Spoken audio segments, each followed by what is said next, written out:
présence. Oh, dis encore avec moi, gloire à Dieu. Et je veux qu'on acclame le Seigneur pour nos frères qui travaillent dans la technique. Ils sont battus pour allumer cet écran. Alléluia.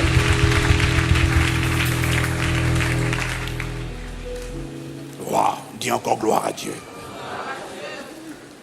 Nous sommes toujours, bien-aimés, en train de parler du rond-point du carrefour incontournable d'une vie transformée. Ce carrefour s'appelle l'obéissance. C'est le rond-point de l'obéissance. Quand tu veux aller vers une vie d'éclat, une vie qui brille, une vie qui resplendit, nous avons dit que le secret, ce n'est pas que de prier. Prier fait partie de la chose, mais le secret, au-delà de la prière, c'est l'obéissance. Parce qu'on a dit que c'est à travers l'obéissance que tu donnes le pouvoir au Saint-Esprit, à l'Esprit de Dieu. Ne savez-vous pas, quand vous livrez à quelqu'un comme esclave pour lui obéir, Romains 6, verset 16, vous devenez esclave de celui à qui vous obéissez. On a dit que l'obéissance signifie un transfert de pouvoir, de commandement. Quelqu'un me dit Amen. L'obéissance, bien-aimé, c'est un parcours. L'obéissance est un cheminement. L'obéissance n'est pas un point qu'on atteint une fois. Non. Jésus a dit que celui qui veut me suivre renonce à lui-même, qui se charge chaque jour de sa croix et qu'il me suive. Ça veut dire que chaque jour, tu vas devoir obéir. Chaque jour, tu vas devoir porter ta croix, accepter de mourir à toi-même et lui donner le pouvoir de te conduire et de te conduire vers la manifestation des projets qu'il a formés sur toi, sur ta vie, projets de paix et non de malheur, pour te donner un avenir et de l'espérance. Et par sa grâce, à cause de ton obéissance, ces projets se manifesteront au nom de Jésus. J'ai dit, ces projets se manifesteront au nom de Jésus. Ne cède pas, ne craque pas, ne lâche pas, tiens bon, tiens ferme. Les desseins de Dieu parleront dans le nom de Jésus. L'obéissance, c'est la clé. Il n'y a pas de raccourci à l'obéissance. La prière ne suffit pas. Il faut l'obéissance. Invoquer, plaider le sang de Jésus, c'est formidable, c'est important. Mais plaider le sang de Jésus sans l'obéissance, ça veut dire que tu n'honores pas le sang versé pour toi. L'obéissance est la clé. Quand tu associes l'obéissance à la prière basée sur le socle de l'œuvre achevée de la croix, ta vie ne peut pas rester la même. Elle ne restera pas la même. Engage le sang pour que le sang parle pour toi, mais avec l'obéissance. Quelqu'un dit Amen. L'obéissance, c'est un cheminement, c'est un processus, c'est un parcours, c'est un engagement à être là où Dieu veut que tu sois, à faire ce que Dieu veut que tu fasses, à dire ce que Dieu veut que tu dises. Et le Saint-Esprit m'a parlé hier matin, il m'a dit de te dire, de nous dire que l'obéissance, obéir à Dieu n'exige pas de ta part que tu comprennes tout ce que Dieu fait. Donc, le titre de mon message, c'est « Ne cherche pas à comprendre Dieu, obéis ».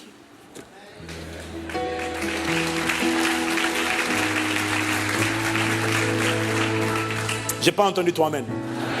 Ne cherche pas à comprendre Dieu, ne cherche pas à comprendre tout ce que Dieu fait. Fais-lui confiance seulement et obéis. J'ai pas entendu toi, amen. L'obéissance n'exige pas de ta part que tu sois brillant. L'obéissance exige de ta part que tu sois docile, comme une brebis, et que tu suives seulement. Tu lui fasses confiance. À l'armée, vous savez, c'est le respect des ordres qui compte. Et Dieu est un chef d'État, et Dieu est un chef d'armée. Dans l'Ancien Testament, on l'appelait le Seigneur des armées célestes. Dieu est un chef, Dieu est un roi, Dieu est un conquérant. À l'armée, ce qui compte, ce n'est pas le talent, ce n'est pas la compétence, ce n'est pas l'intelligence, c'est l'obéissance.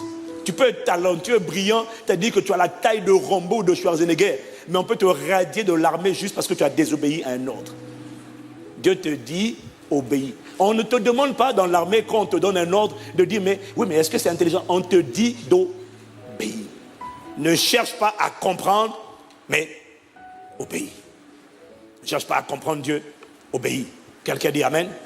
Parce qu'en vérité, l'obéissance est la preuve de ta foi.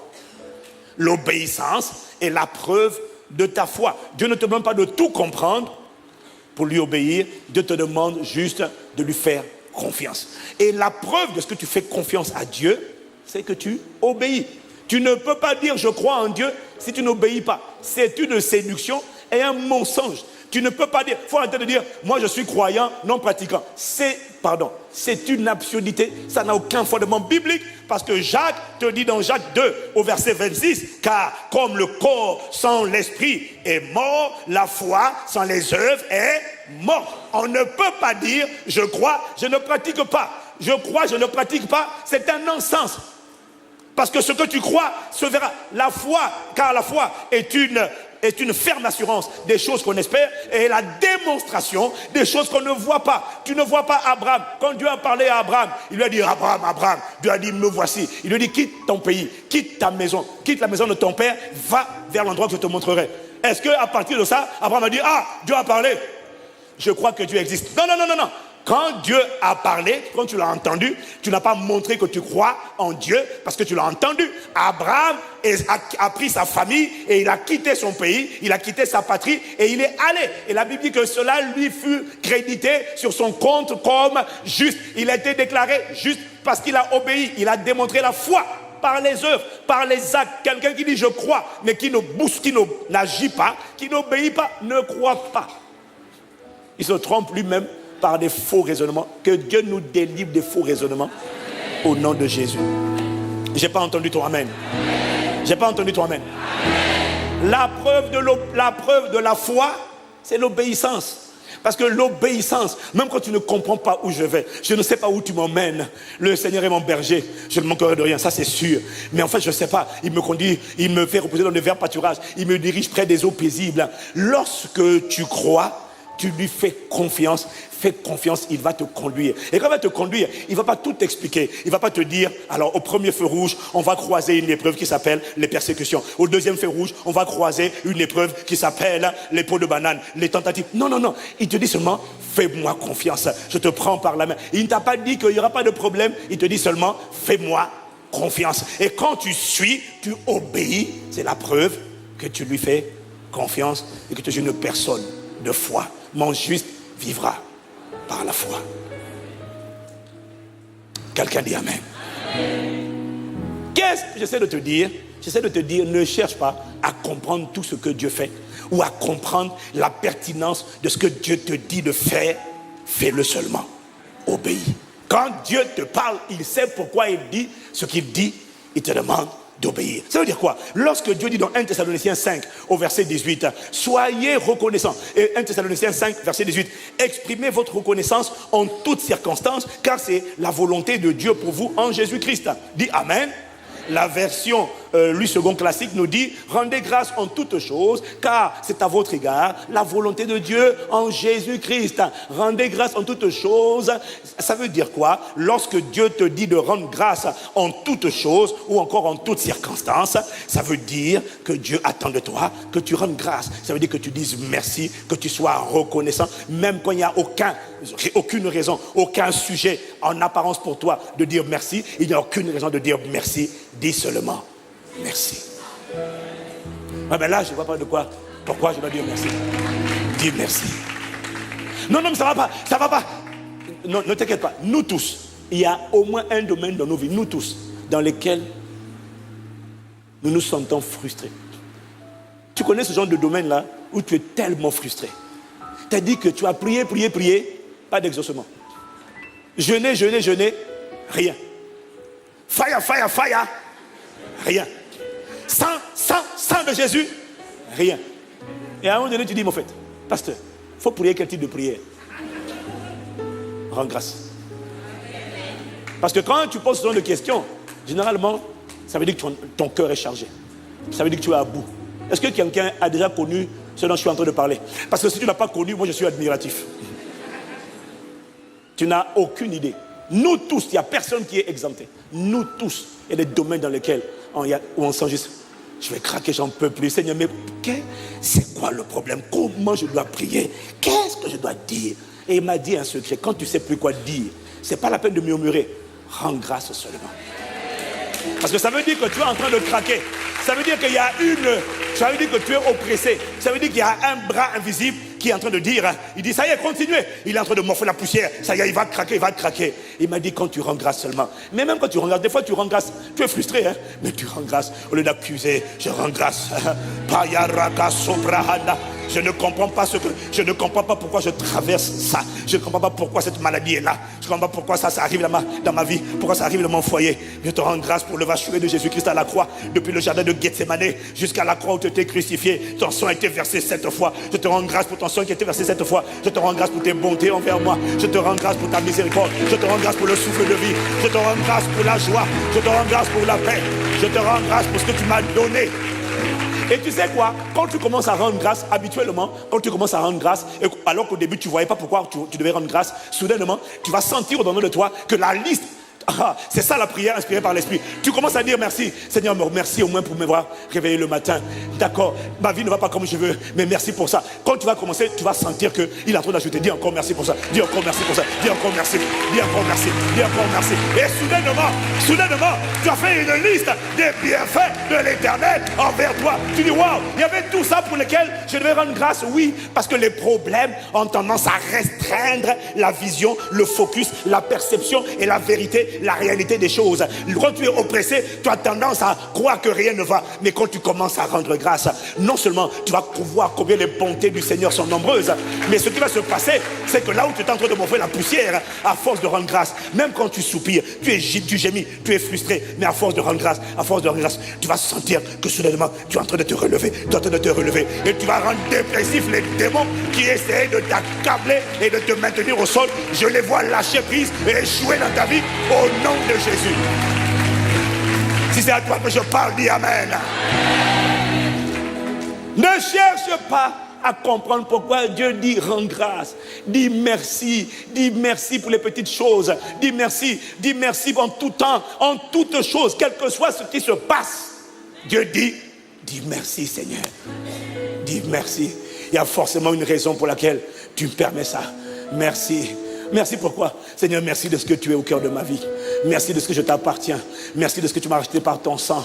Merci de ce que tu ne me délaisseras pas. Merci de ce que tu ne m'abandonneras pas. Tu as dit dans ta parole, quand je passerai par le feu ne me brûlera pas. Même si je sens que je suis en train de brûler, aïe. Seigneur, merci de ce que je ne suis pas encore mort. Tant que j'ai le souffle de vie, je continuerai de dire merci, de proclamer ton nom, de proclamer ta fidélité. Oh, merci Seigneur.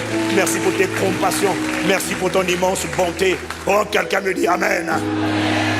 Ne cherche pas à comprendre pourquoi Dieu te dit de faire ce qu'il te dit de faire. Il m'a dit de te dire, fais-lui confiance. Il sait de quoi il parle. Obéis seulement. Même quand c'est douloureux, même lorsque à cause de ta foi, tu es injustement persécuté. Parce que tu as décidé d'obéir à Jésus, il faut que tu saches une chose. Ma Bible dit, ceux qui veulent vivre pieusement en Jésus-Christ seront persécutés.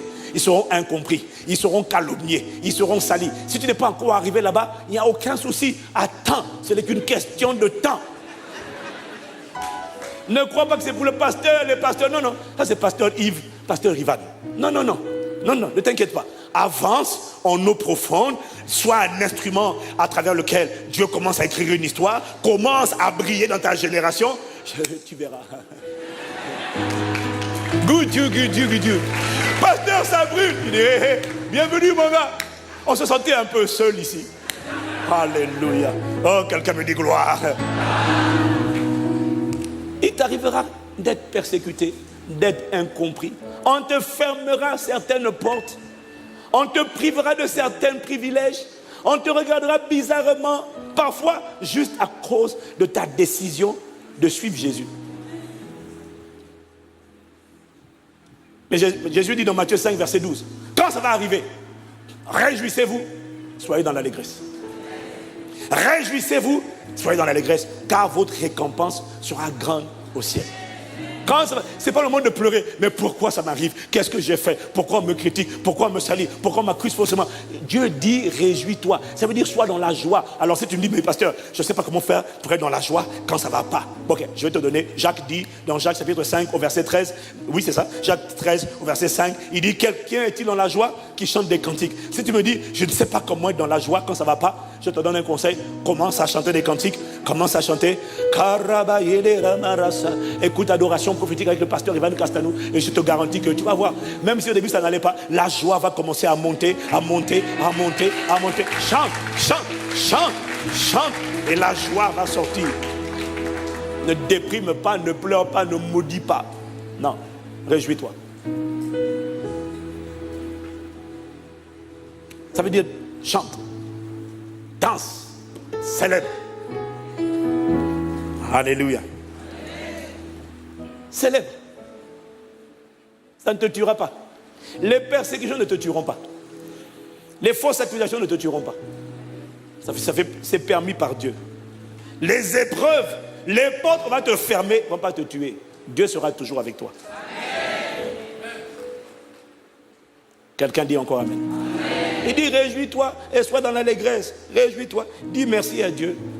Dis merci à Dieu de ce que tu as l'occasion de participer à ce qu'on appelle les souffrances de Christ. Quand tu souffres injustement, tu n'as rien fait, on dit que tu as fait. À cause de ce que tu es né de nouveau, on te ferme certains accès. Je te prépare pour ce qui arrivera. Mais ça ne sera pas la fin de l'histoire. Ça sera une étape. Mais quand cette étape de ta vie va se manifester, ne pleurniche pas. Il dit, réjouis-toi, célèbre Dieu, chante, dis merci à Dieu de ce que Pierre dit dans 1 Pierre chapitre 4 verset 13 à 14. Il dit, réjouissez-vous au contraire de la part que vous prenez aux souffrances de Christ, afin d'être aussi dans la joie et dans l'allégresse lorsque sa joie apparaîtra ou lorsque sa joie sera dévoilée. Si vous êtes insulté à cause du nom de Christ, vous êtes heureux. Parce que l'esprit de gloire, l'esprit de Dieu repose sur vous. Si vous êtes insulté, vous êtes heureux. Si tu es insulté à cause de Christ, tu es heureux. Voilà pourquoi quand tu es insulté à cause de ta foi, tu déprimes.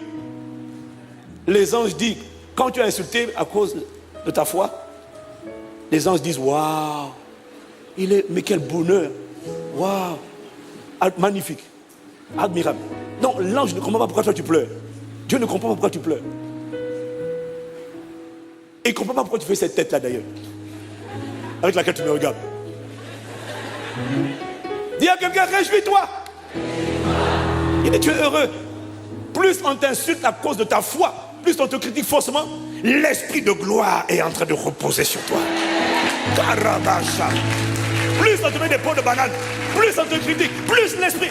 Je te dis que ce n'est pas la fin de l'histoire. Mais Dieu permet ça pour te tuer à toi-même. Il faut que ton moi meure. Parmi vous là, vous êtes trop vivants. Dès qu'on te marche, dès qu'on t'effleure un peu, qui m'a effleuré? Pourquoi tu me parles comme ça? Tu dois mourir. On ne me parle pas comme ça. Dieu va te tuer, tu vas voir. Dès qu'on te dit une petite chose, non, quand tu dis Dieu va te tuer, ne t'inquiète pas, comprends ce que je dis. Dieu va te tuer, ça ne veut pas dire Dieu va te tuer. Dieu va te tuer, ça veut dire qu'il va tuer ton moi. Tu es trop rempli de ton ego.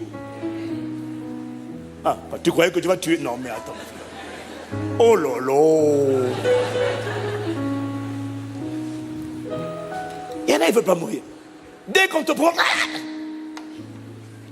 ta résistance à mourir à toi-même là, c'est ça qui prolonge la durée de certaines épreuves.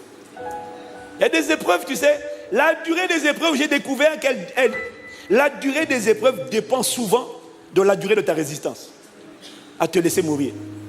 Donc on doit casser un bras, on doit casser ci, il faut que tu perdes le travail, juste pour que l'orgueil là disparaisse. Tu as perdu le boulot, ça ne suffit pas, tu es toujours orgueilleux. Dieu a permis ça pour un but. Il sait que tu dois manger. Il sait que tu dois travailler. Mais il a permis ça pour un but. Tu dois mourir un peu. Et il y en a des fois, tu as perdu le travail. Ça ne suffit pas. Il y a toujours l'orgueil. Tu es toujours hautain. Ce n'est pas fini encore. Il y a quelque chose, je t'avertis, hein, il va encore enlever l'autre. Regardez, là c'est le bras. Après il va casser encore l'autre. Jusqu'à ce que tu deviennes humble. Jusqu'à ce que tu deviennes humble. Et tu arrêtes de te vanter. Il y a des épreuves qui sont dures. Satan attaque. Mais c'est à cause de ton entêtement. Stubbornness. Tu es têtu. Le têtutisme. Non, on dit l'entêtement. Oh. Dis Amen pour moi. Amen. Non, peut-être quelqu'un pourrait dire, mais il ne va parler français, ce monsieur. Waouh. Dieu permet toutes choses pour un but. Même quand tu ne comprends pas le but, dis merci à Dieu. Est-ce que quelqu'un me suit? Dis merci. Chante. Proclame. Tu es bon et ton amour durera jamais. Alléluia. Tu es bon. Tu es bon et ton amour durera jamais. Alléluia. Non, tu n'es pas connecté avec moi. Tu n'es pas connecté avec moi. Non, et puis tu n'es pas dans ma gamme.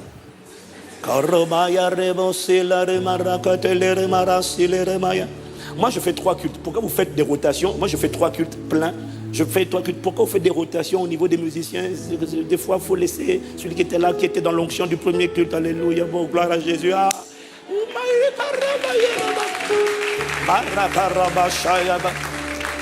Ça veut dire qu'il va y avoir un règlement de compte à Okekorai à la fin du culte. Alléluia. Tu n'as pas vu ce film-là? Règlement de compte à Okekorai. Mais tu n'as pas vu les westerns, toi. Arrête ça. Bon, alléluia. Bon, dis seulement gloire à Dieu en avance. Dis à quelqu'un, ne cherche pas à comprendre Dieu. Obéis. Dis amen. Dieu permet toutes choses pour un but. Quand il te dit de faire quelque chose, fais-lui confiance, obéis. Lorsque demain, tu vas te retrouver. Demain, il y a des endroits, notamment ici, mais surtout beaucoup en Afrique, dans la Caraïbe. Il y a des postes qu'on va te refuser parce que, ou on t'a refusé, il y a des contrats, il y a des opportunités qu'on va refuser parce que tu n'as pas accepté de prêter allégeance au grand maître. Accepter de rentrer dans une loge, un groupe ésotérique. Et ils te font comprendre que pour avoir les contrats, tu dois signer. Tu dois prêter allégeance et tu dois te faire coopter. Et si tu es un vrai disciple de Jésus, tu dis fire. Sans effet. Regarde-moi. J'ai dit, tu dis fire. Je ne suis pas à vendre. J'ai déjà été racheté. J'appartiens à Jésus-Christ. Mon âme appartient à Jésus-Christ. Dis amen. Il y a des endroits où on va te fermer des portes.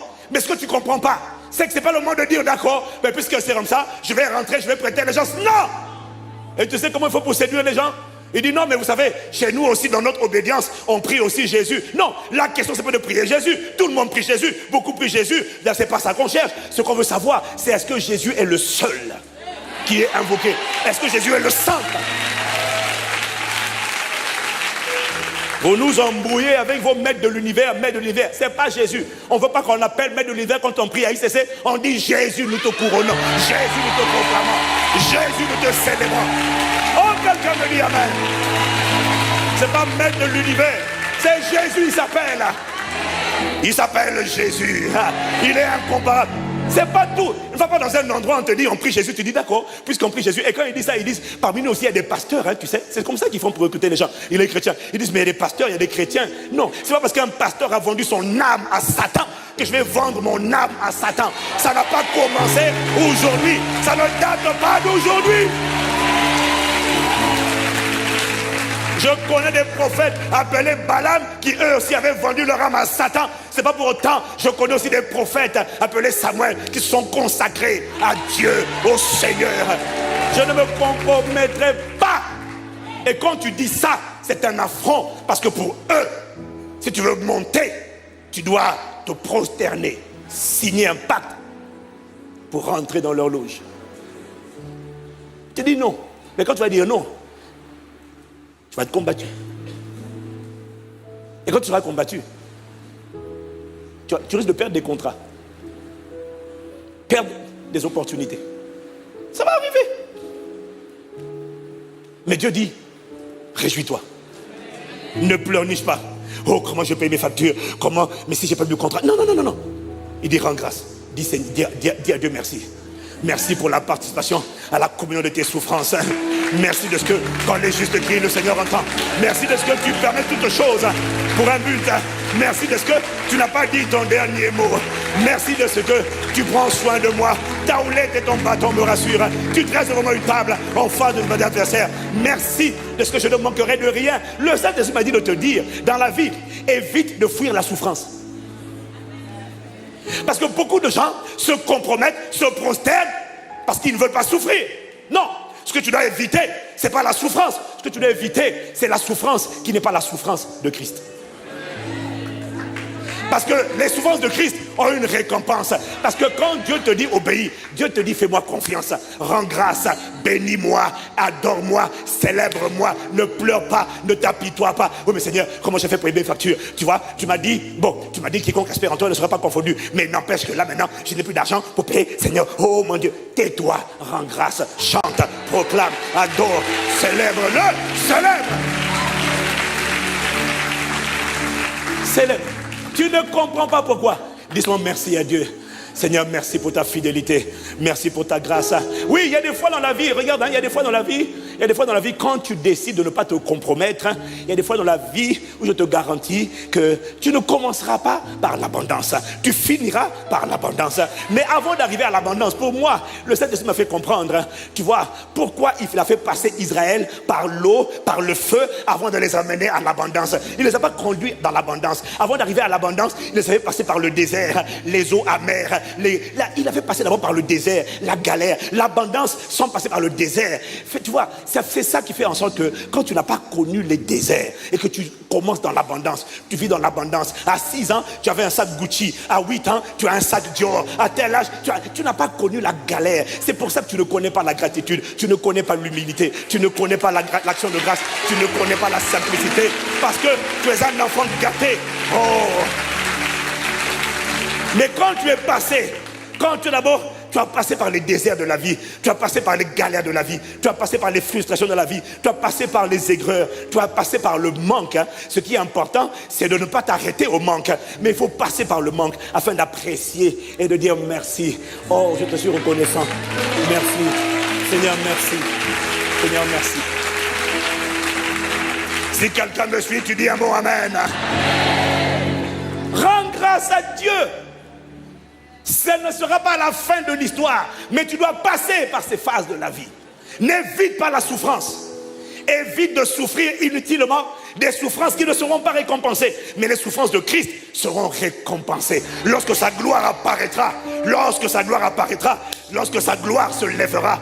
C'est comme le président, pendant les élections, souffre avec lui. Quand il sera au pouvoir, tu seras au pouvoir. Mais tu n'as pas bavé avec lui. Et quand il est au pouvoir, tu dis, je suis là, fire.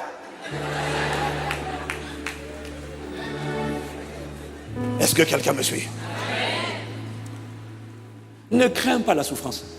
La vérité, tous les êtres humains sur terre souffrent. Tout le monde va connaître la souffrance. Si ce n'est pas physique, ça sera de l'âme. Si ce n'est pas l'âme, ça sera l'esprit. Tout le monde souffre. Alors tu vis ta souffrance pourquoi? Tout le monde va souffrir. Tout le monde.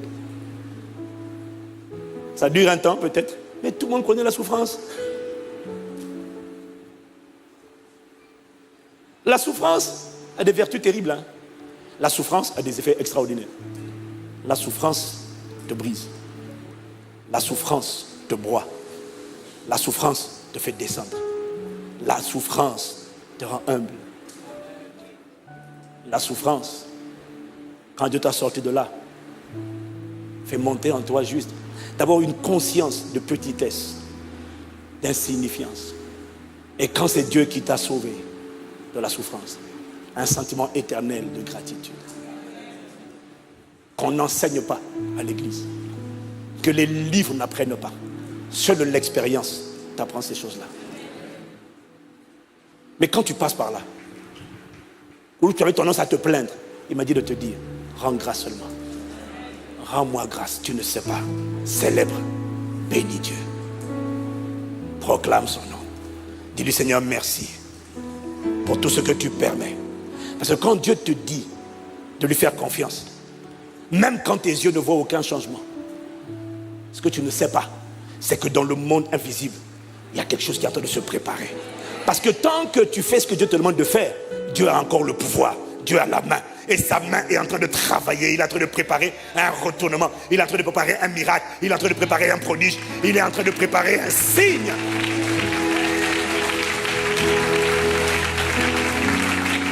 Ces souffrances dont je parle sont des étapes. Mais après il y a l'abondance, après il y a la joie, après il y a la faveur. Il y a toujours, si tu veux arriver à une dimension où tu ne souffres plus, où te dire que tu es dans l'abondance, tu dois accepter de passer par ces étapes de la vie et d'obéir dans ces étapes de la vie. Est-ce que quelqu'un me suit? Oh, mon ami, si tu savais, toutes les personnes qui ont obéi, qui ont refusé de se compromettre, n'ont pas fini dans la confusion. Elles n'ont jamais fini dans la confusion. Là où on t'a dit, on te ferme des portes parce que tu ne veux pas nous suivre. Il m'a dit, ils t'ont fermé des portes. Dieu te fera rentrer par la grande porte. Oh, Dieu te fera rentrer par la grande porte au nom de Jésus. Ils t'ont combattu, ils t'ont harcelé, comme les frères de Joseph. Je te dis que plusieurs viendront déposer les armes et se prosterner. Dieu permet que tu passes par certaines souffrances juste pour t'emmener à mourir à toi-même. Mais quand tu dois mourir à toi-même, c'est bon pour toi, parce que Dieu te prépare pour la dimension de la résurrection, la dimension de la puissance, la dimension de l'autorité. Ne cherche pas à comprendre les voies de Dieu. Obéis seulement. Dis Amen. Là, ils voulaient t'asservir. Ils voulaient faire de toi leur esclave. C'est eux qui vont te servir au nom de Jésus-Christ. Là où ils voulaient te dépouiller, te voler, là où ils voulaient nous voler, je me mets dedans. Ils voulaient nous voler, nous dépouiller de ce que nous avons. Exactement comme Laban a voulu faire avec Jacob. Le Saint-Esprit m'a dit, là où ils voulaient te voler, Dieu va les piller de ce qu'ils ont, il va le transférer à toi. Il va le transférer à Pakistan chrétien. Au nom de Jésus. C'est pour un temps. Mais n'évite pas la souffrance. Bénis Dieu, réjouis-toi, sois dans l'allégresse, rends grâce. Autrement dit, obéis.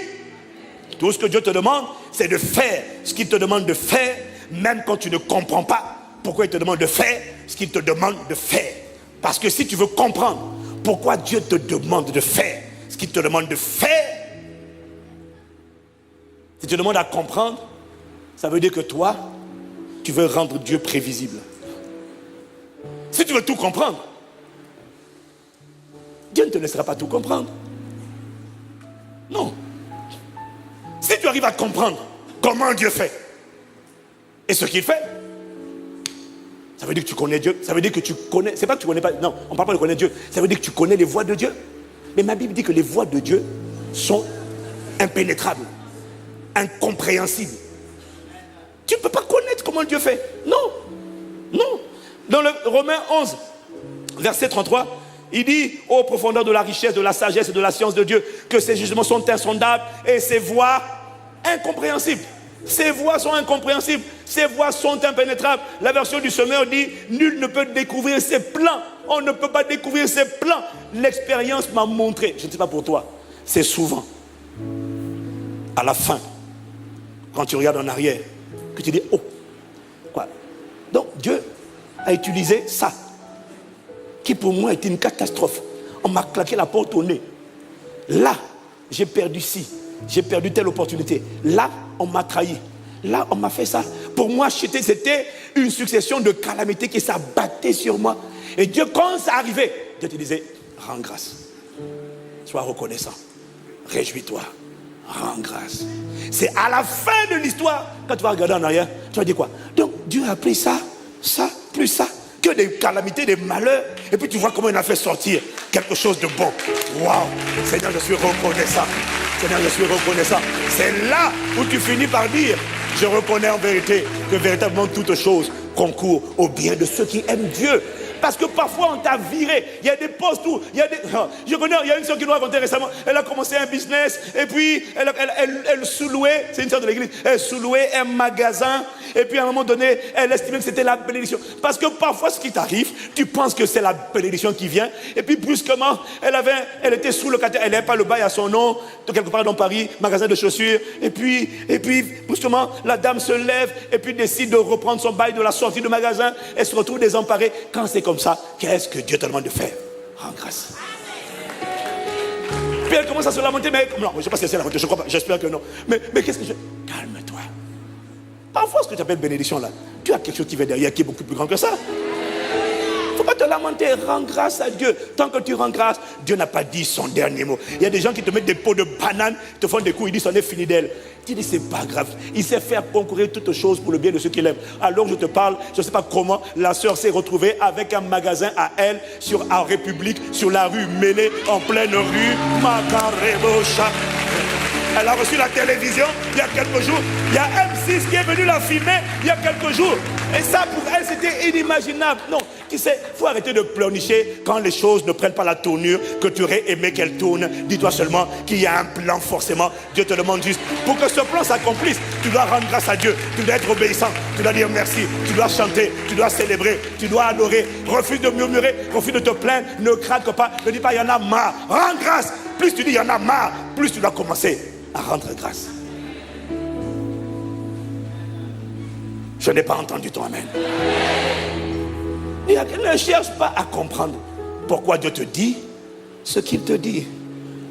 J'ai découvert à l'école du Saint-Esprit que Dieu, à l'école du monde, on te donne d'abord la leçon et puis après on te donne les cas pratiques.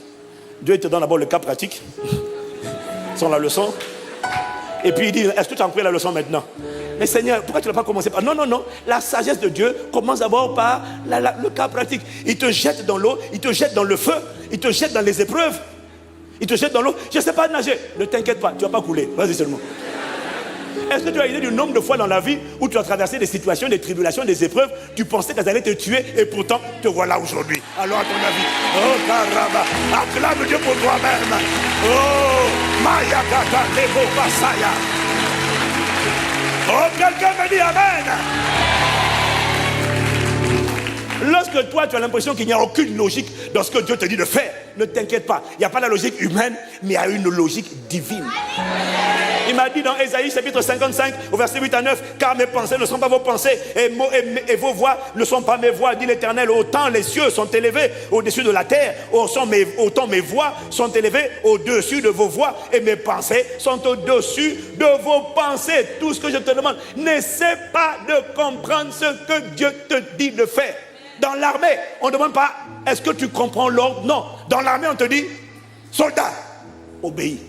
Il y a des stratèges qui ont tout conçu avant. Ce qu'on attend de vous, c'est exécuter.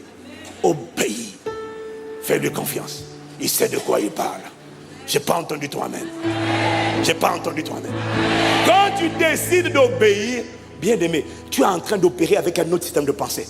Tu opères pas selon les pensées de ce monde, tu opères selon la culture du royaume. Quand tu décides d'obéir, le monde ne t'attend pas à ce que les gens qui ne sont pas convertis comprennent les choix que tu fais. La Bible dit que l'homme animal ne peut pas comprendre les choses de l'esprit. Il ne peut pas. L'homme animal ne peut pas comprendre les choses de l'esprit. Il ne comprend pas. Tu vas dire à tes amis au travail, tes collègues, à tes parents, que toi tu donnes la dîme de tes revenus. Mais quand tu dis ça, ils disent quoi? 10%, c'est beaucoup. Mais ils abusent de vous. Qu'est-ce qu'ils font avec cet argent? Est-ce qu'ils vont commencer à te conseiller, hein? Non seulement tu donnes 10%, mais là quand tu vas leur dire le meilleur, c'est que non, je ne donne pas seulement 10%, je donne les premiers 10%. C'est-à-dire que dans mes revenus, dans tous mes revenus, avant le loyer, avant les factures, avant les débits de la maison, Dieu d'abord. Ah mais non, tu ne peux pas faire ça. Parce que non, écoute, tu dois être sage. Tu dois d'abord payer tes factures, payer ton loyer ou ton crédit, sinon tu vas avoir des problèmes. Ils ne peuvent pas comprendre. Pour eux, c'est de la folie. Mais ma Bible dit dans 1 Corinthiens 1, verset 1 à 30, je crois, 1 Corinthiens 1, verset 20, il dit que Dieu a montré que la sagesse de ce monde est une folie. Ne cherche pas à comprendre. Quand Dieu dit Dieu dit tes 10%, donne. Dieu, oui, mais comment 10%? Vous dites que quand je donne, ce que je donne ne quitte pas ma vie, ça quitte mon présent, ça va de mon futur. Hein? Mais c'est pas possible. Si je donne, ce que je donne diminue. Dieu dit non. Quand tu donnes 10%, tu ne diminues pas. Tu protèges.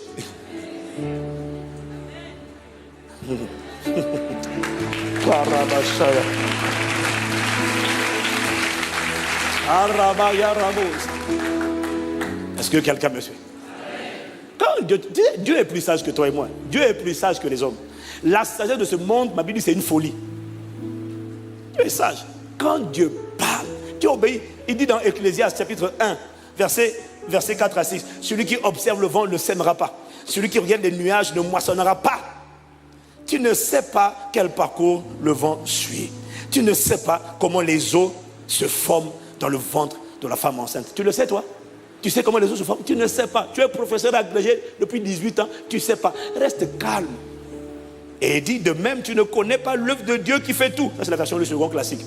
Tu ne connais pas les voies de Dieu. Tu ne sais pas comment Dieu fait. Quand Dieu te dit, Pierre, jette le filet, ce n'est pas le moment de dire, hé Seigneur, tu sais, bon, si tu dis, je jette le filet encore, le problème c'est que j'ai une équipe là. Si tu dis, jette le filet, je dois les garder encore pour repartir dans les eaux. Ça veut dire que je dois payer des heures supplémentaires, mes factures vont augmenter. Eh Pierre, tu parles trop. Mais il y en a parmi nous, tu parles trop. Quand Dieu dit, obéis, obéis seulement. Ne demande pas Dieu de t'expliquer pourquoi il te dit ce qu'il t'a dit. Just do it. C'est pas Nike, c'est le Saint-Esprit. Dis à quelqu'un, just do it. Obéis. Tu ne connais pas. Ah, quelqu'un me dit Amen. Quand Dieu parle, c'est le message qu'il m'a donné pour toi aujourd'hui. Fais-moi confiance. Tu sais de quoi je parle? Même quand tu ne comprends pas, même quand ton cœur a mal, just do it. J'ai un plan. Je sais pourquoi je te dis ça. J'ai ma main. Je me prépare à manifester ma gloire. Souvent, ça prend du temps, je le répète, parce que tu prends du temps à obéir. Parce que des fois, tu te débats, tu te dis, laisse faire. J'ai tellement de témoignages dans ce domaine. Pas que de nous, de gens qui peuvent te parler de la puissance de l'obéissance. Just do it. Ne sais pas de comprendre. Quelqu'un veut dire Amen. Dis à quelqu'un, mon gars, obéis seulement. Fais confiance à Dieu. Quand Dieu dit, dans Romains chapitre 12, il y a des passages que tu ne comprends pas, qu'on ne comprend pas. Quand Dieu dit, Romains 12, versets 20 à 21, mais si ton ennemi a faim, donne-lui à manger. S'il a soif, donne-lui à boire. Car en agissant ainsi, tu amasseras des charbons ardents sur ta tête. Ne te laisse pas vaincre par le mal, mais sois vainqueur du mal par le bien. Il y en a beaucoup, ouais, non, tu dis Amen, ça c'est à l'église. Mais quand c'est ton ennemi, il n'a pas dit ton adversaire, il dit si ton ennemi a faim. Il n'a pas dit si ton adversaire a faim. Si ton ennemi, c'est qui l'ennemi? L'ennemi, c'est la personne qui est avec toi, qui travaille avec toi, qui parfois te sourit, mais qui te déteste, qui te met des pots de banane, qui derrière ton dos est en train de t'envoyer toutes sortes de missiles, elle est en train de te tirer dessus, elle est en train de tout faire pour voler ta vie, voler ton mariage, voler ton travail, voler ton ministère, voler ta carrière, voler ta position. Elle est en train de œuvrer et parfois, ça marche. À cause de sa manipulation, elle a réussi à avoir la promotion et à te maintenir derrière. L'ennemi, c'est la personne qui te méprise. Ce n'est pas l'adversaire. C'est la personne qui te méprise dans son cœur, qui te hait, mais qui parfois, pas tout le temps, parfois te sourit en face. Parce que c'est une vraie hypocrite, cette personne. Ça, c'est ton ennemi. Et des fois, tu le sais. Alors parfois, elle te montre qu'elle ne t'aime pas. Mais l'ennemi n'est pas l'adversaire. L'adversaire, c'est la personne qui ne cache pas ses intentions. Elle te hait, elle te déteste, elle te combat, et elle te fait comprendre que dès qu'elle a l'occasion, elle va te démolir. Ça, c'est l'adversaire. L'adversaire ne viendra jamais te demander à manger ou à boire. Parce que l'adversaire, il dit si ton ennemi a faim, pas l'adversaire. L'adversaire, s'il a faim, il ne viendra pas vers toi parce qu'il sait que si tu en as l'occasion, si tu te demandes à manger, il sait que tu vas l'empoisonner. Enfin, il va soupçonner que tu vas l'empoisonner. Donc l'adversaire ne viendra pas à toi. Mais ton ennemi, il va venir. L'ennemi, c'est la personne qui te manipule, qui tire les ficelles, mais qui a le sourire. Est-ce que quelqu'un me suit? Mais elle est en train de travailler pour te détruire. Elle est en train de travailler pour te nuire. Elle est en train de travailler pour te faire du mal. Et parfois ce mal-là, ça marche. Et ça marche tellement que tu as envie de te fâcher, de te mettre en colère. C'est là où Dieu te dit par le Saint-Esprit, à travers les Écritures, mon enfant, si ton ennemi a faim. T'imagines un peu, toute la personne qui fait ça là, elle te dit j'ai faim. Tu peux me donner à manger? Toi, naturellement, tu vas dire quoi? Fire. Non. Ou alors, dès qu'elle rentre dans la salle, tu prends l'assiette. Dieu dit non, donne-lui l'assiette. Donne-lui à manger. Et si elle a soif, donne-lui à boire. Et si on n'a pas assez, rajoute encore dans le verre. Et quand tu fais ça, ça te fait mal. Dieu dit fais-le. Oui, mais tu ne peux pas faire ça avec une personne. Seigneur, tu sais pas, tu n'es pas au courant. En bon. La Bible dit, ils sont de tout. Ils sont des cœurs de l'homme. Il sait que la personne te fait du mal. Il sait que tu veux que Dieu fasse justice. Dis Amen. Tu veux que Dieu fasse justice ou pas? Quand tu veux que Dieu fasse justice, il m'a dit, obéis-moi. Laisse la justice se faire à ma manière. Ne te venge pas. Ne te mets pas en colère. N'éclate pas. Non, ne crée pas un scandale. Ne crie pas sur ton supérieur. Même s'il est en train de tout faire pour te diminuer, pour te saboter. Non. Là, c'est un ennemi. Parce qu'au travail, il est cordial, mais derrière, il te tire dessus. Dieu dit, s'il a faim, donne-lui à manger. S'il a soif, donne-lui à boire. Waouh! Est-ce que quelqu'un me suit? Est-ce que quelqu'un me suit? Pourquoi? Il m'a dit, tu veux faire justice? Ne te fais pas justice. Il m'a dit, laisse-moi. C'est pour ça que le verset juste avant, il dit à moi, juste avant, ça c'était au verset 20, au verset 19, il dit, ne vous vengez pas vous-même, bien-aimés, mais laissez agir la colère de Dieu. Je sais que tu es en colère face à cette injustice. Parce que la vérité, c'est que l'injustice nous agace, nous tous. Et on se met en colère. Il me dit non, ne te mets pas en colère, laisse agir la colère de Dieu. Car il est écrit, c'est à moi qu'appartient la vengeance, c'est moi qui donnerai à chacun ce qu'il mérite.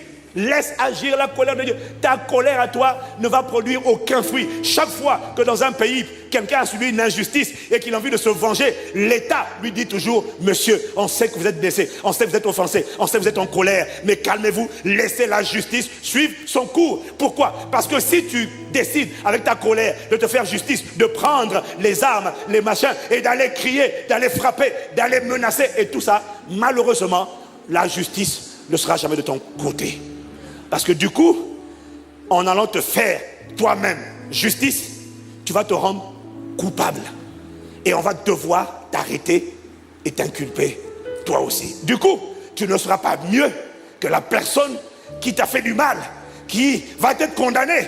Mais toi aussi, tu vas être condamné. Donc, il va perdre sa vie, mais toi aussi, tu vas gâcher ta vie. Dieu dit, ne fais pas ça. Laisse agir ma colère. Laisse agir la colère de Dieu.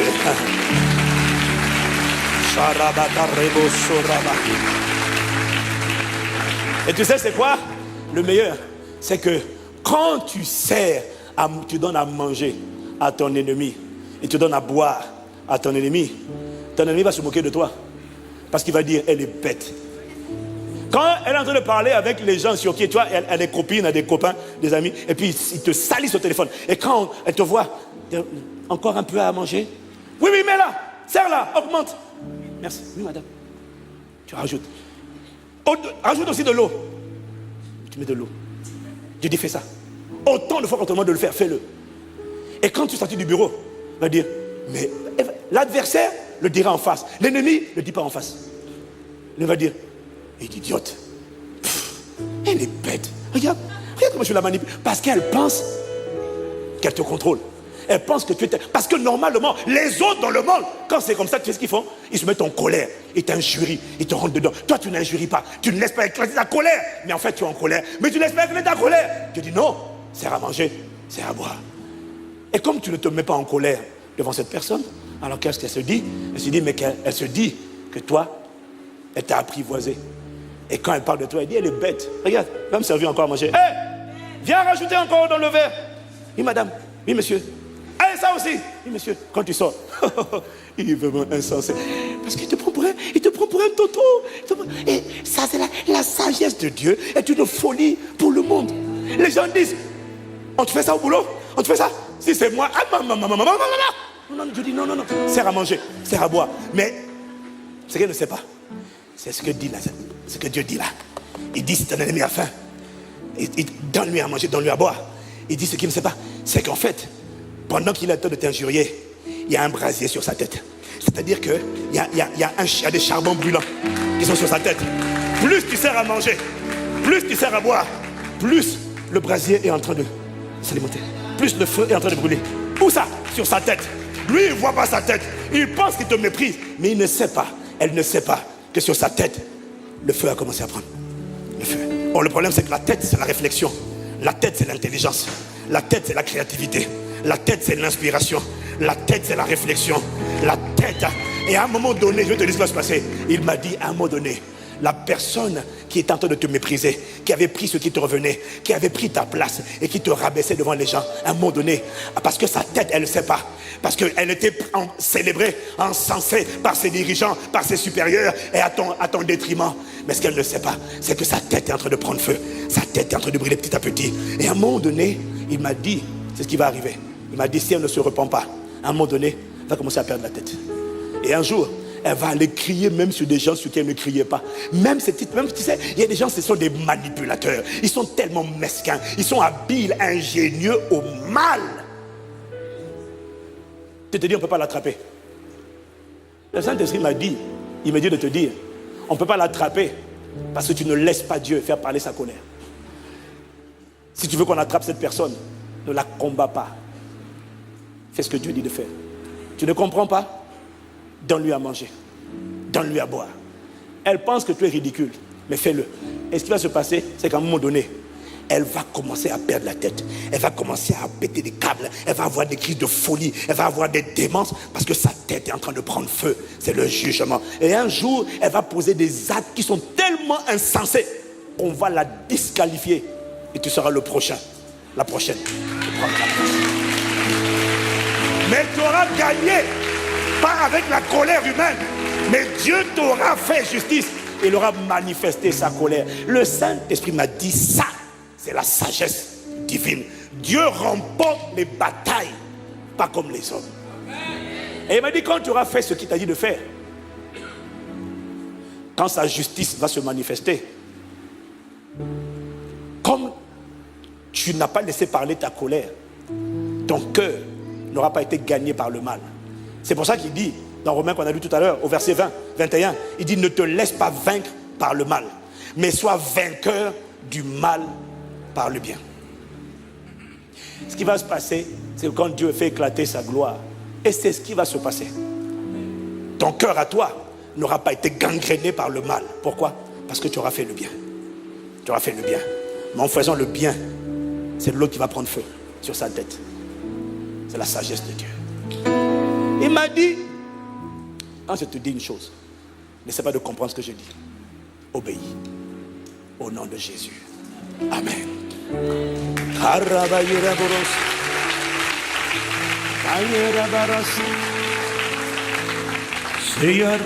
Incline la tête avec moi. Incline la tête avec moi.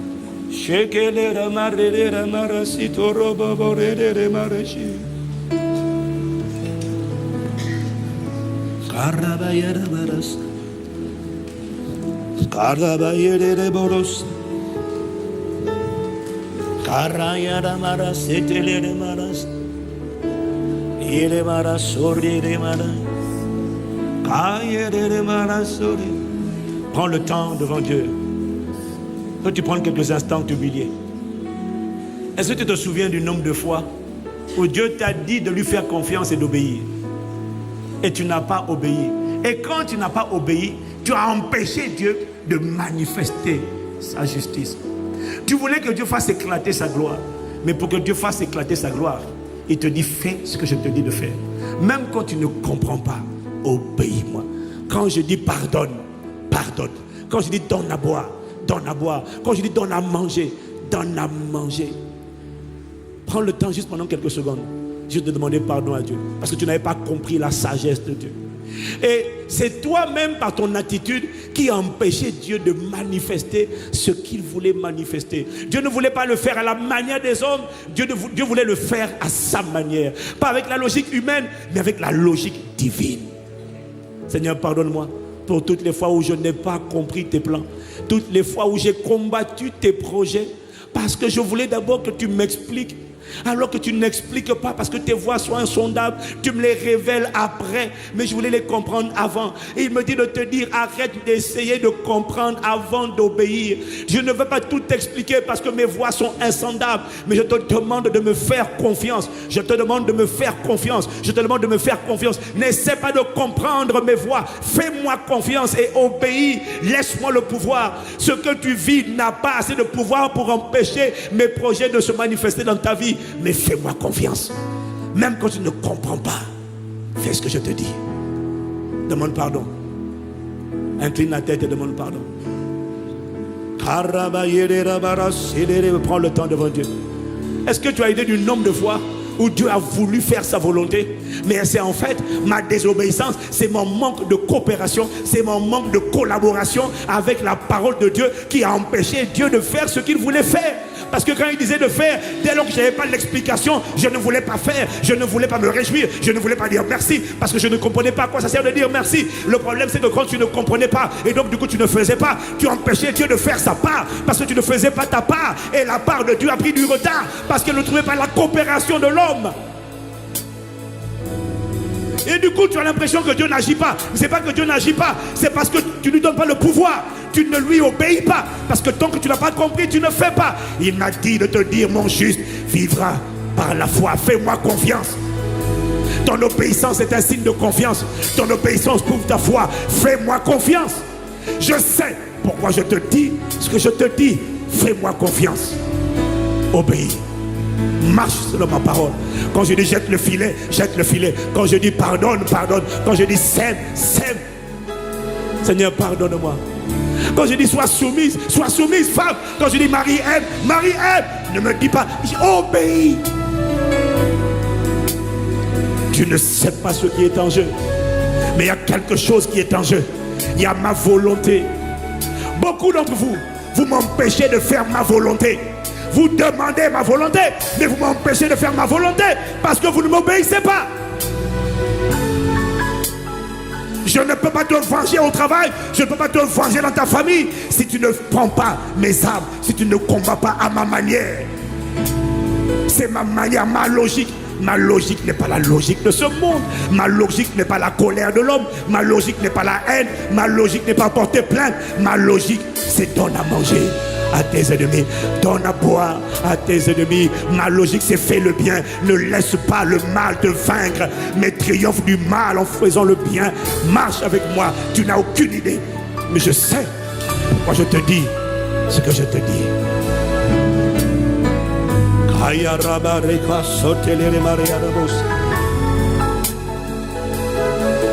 Pardonne, pardonne-nous, pardonne tendre Père, pardonne, pardonne-nous, pardonne. Ma Père, nous te prions, pardonne nos manquements, pardonne. Pardonne notre désobéissance. Nous essayons, nous demandions avoir toute l'explication avant d'obéir. Mais ça, ce n'est pas la foi, c'est l'incrédulité. Il a dit, mon juste vivra par la foi. La foi obéit. Abraham ne savait pas où je l'amenais, mais Abraham m'a obéi. Isaac ne savait pas où je l'amenais, mais Isaac m'a obéi. L'obéissance n'exige pas l'intelligence. L'obéissance n'exige pas la compréhension. L'obéissance exige la docilité. L'obéissance exige le respect de ce qui a été commandé.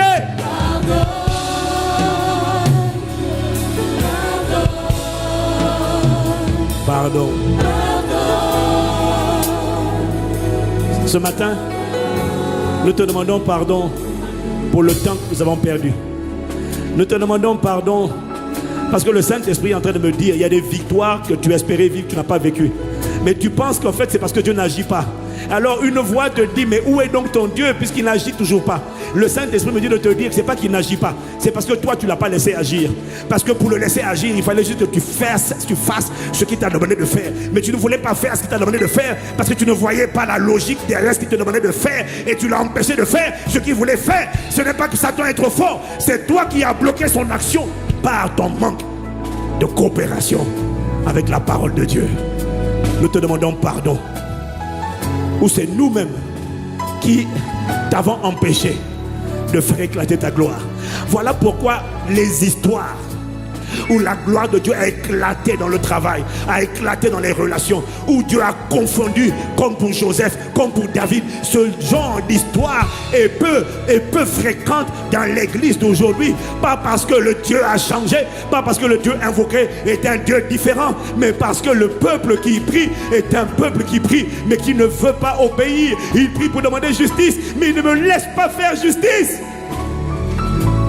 Voilà pourquoi ces histoires de retournement extraordinaires sont rares. Parce que beaucoup, tant qu'ils n'ont pas l'explication de pourquoi je dois faire ce qu'ils me demandent de faire, alors je ne le fais pas. En ne le faisant pas, il n'a pas le pouvoir de changer cette circonstance, de la faire concourir à ton bien et d'en faire un témoignage à la gloire de son nom. Tu pries, mais tu utilises les armes humaines. Tu élèves la voix, tu jeûnes, mais tu utilises des armes charnelles. Oh, ma Bible dit que notre combat n'est pas contre la chair et le sang. Si nous combattons dans la chair, nous ne combattons pas dans la chair, car les âmes avec lesquelles nous combattons ne sont pas charnelles, elles ne sont pas humaines. Ce sont des âmes qui sont puissantes par la vertu de Dieu pour renverser les forteresses de Corinthiens, chapitre 10, au verset oh, Karaba, Shakaraba et Toraba. Tu ne comprends pas pourquoi Dieu dit, mais obéis, me dit-il.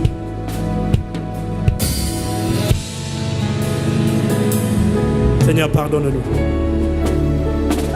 pour le temps perdu, pour ta gloire à qui nous n'avons pas laissé la possibilité de se manifester.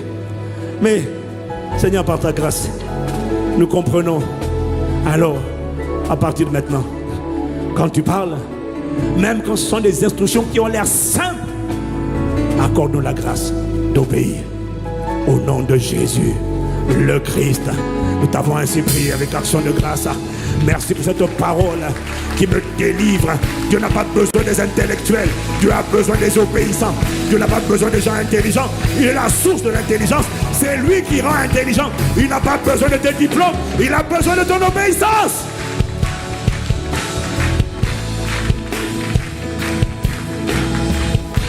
Bien-aimé, avant que je ne rende le micro, il y a une personne qui a entendu cette parole. Et cette parole, bien-aimé, le Seigneur t'a parlé. Tu es quelqu'un qui réfléchit beaucoup. Tu es quelqu'un qui, avant de t'abandonner à Jésus, tu veux avoir un plan d'action, un plan stratégique de progression avec Jésus. Tu veux qu'il te montre où est-ce qu'il va te mener, les premières intersections, le prochain feu rouge et le troisième feu rouge et le quatrième et le virage. Tu veux avoir un plan tracé. Mais le problème, c'est que ma Bible dit ces voies, ces plans sont incompréhensibles. Il va falloir que tu lui fasses confiance. Mais lorsqu'il te dit donne-moi ta vie, il ne peut pas la prendre pour l'emmener en bas. S'il la prend, c'est pour la nettoyer, la façonner, la transformer et te faire resplendir comme le soleil. Ce qu'il te demande, il me dit de te dire, tu n'auras pas toutes les réponses aux questions que tu me poses. Tu ne les auras pas. Tu ne les auras pas. Mais tu peux faire le choix d'obéir et de lui donner ta vie, de lui donner ton cœur et de lui donner la possibilité de changer la trajectoire de ta vie. De toutes les manières, si ce n'est pas à Dieu que tu obéis à un autre esprit que Dieu. Tu obéis à un démon. Alors à quoi bon perdre du temps? Fais le bon choix. Y a-t-il une personne qui, en écoutant cette parole, alors que les têtes, je vous demande de baisser la tête en signe de révérence envers Dieu. Y a-t-il une personne qui, en écoutant cette parole, dit, je veux, Seigneur, c'est à moi que tu parles. En fait, la vérité, c'est que je me sens fatigué. Je me sens chargé. Je me sens juste épuisé. J'en ai assez de lutter. Je voulais bien Dieu, mais je voulais des garanties. Mais Seigneur, sur ta parole, j'accepte. Je veux juste obéir et revenir à la maison. Comme l'enfant prodigue. L'enfant prodigue dehors, hors de la maison, était fatigué. Tu peux avoir l'air, tu peux sourire, mais en fait, au-dedans de toi, tu sais que tu te sens fatigué. Tu te sens chargé. Il a dit, venez à moi, vous qui êtes fatigués et chargés. Je vous donnerai du repos. Tu as beau sourire avec les gens, mais à l'intérieur, tu es fatigué et tu es chargé. Tu es fatigué de te battre. Tu es fatigué de raisonner. Tu es fatigué de lutter. Tu as besoin de lui. Et il ne te donnera pas les réponses. Il te dit non. Avec moi, mon juste à moi, il marche par la foi. Il vit par la foi. Je ne réponds pas. Tu comprendras plus tard. Mais pour l'instant, fais-moi confiance. Donne-moi le pouvoir. Y a-t-il une personne qui veut lever la main et qui ne connaît pas encore Jésus, qui n'a pas encore donné sa vie à Jésus et qui dit, je veux revenir à la maison, je me sens fatigué, je me sens chargé, je veux donner ma vie à Jésus. Lève la main, je te vois. Lève la main. Aujourd'hui pour toi est le jour favorable. Aujourd'hui est le moment favorable. Aujourd'hui pour toi, c'est le jour du salut. Aujourd'hui pour toi, c'est le moment de revenir à la maison. Aujourd'hui pour toi, le Seigneur t'appelle. Il a dit, si vous entendez sa voix, n'endurcissez pas votre cœur. Lève la main que je la vois, lève la main, les têtes inclinées, incline la tête, s'il te plaît. Incline la tête pour ne pas gêner mon frère et ma soeur. Lève la main, toi qui as levé la main, je t'invite à venir devant, viens devant vite. Quelle que soit la salle dans laquelle tu es, viens vite devant.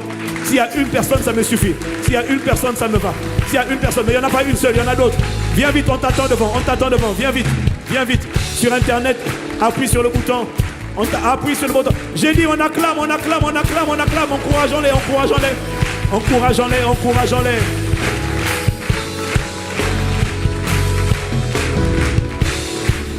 Allez, ma vie doit dire allez, allez. Ta ma vie dira allez. Allez, allez.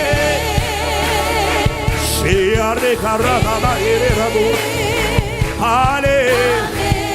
Alors qu'il continue d'arriver, il y a de la joie dans le ciel. Père, nous te disons merci pour une seule âme. Merci pour 2, merci pour 3, merci pour 4. Merci parce qu'il y a de la joie dans le ciel. Lorsqu'un perdu revient à la maison, il te donnera du repos dès aujourd'hui. Allez, allez. Allez. Allez. Wow. Vous continuez d'arriver. Venez, venez, on vous attend, on vous attend, on vous attend, on vous attend. Continuez d'arriver, continuez d'arriver, continuez d'arriver. Continue d'arriver. Il sait que tu es fatigué. Il sait que tu es chargé. Il sait que tu te sens épuisé. Il sait que tu fais semblant. Mais à l'intérieur, il y a une hémorragie. À l'intérieur, tu saignes. Tu voulais que Dieu te donne des garanties. Il ne te donnera aucune garantie. Il est Dieu. Il veut que tu lui fasses confiance. Tu lui donnes le pouvoir de changer ta vie. Tu comprendras après, mais pas avant. Fais-lui simplement confiance.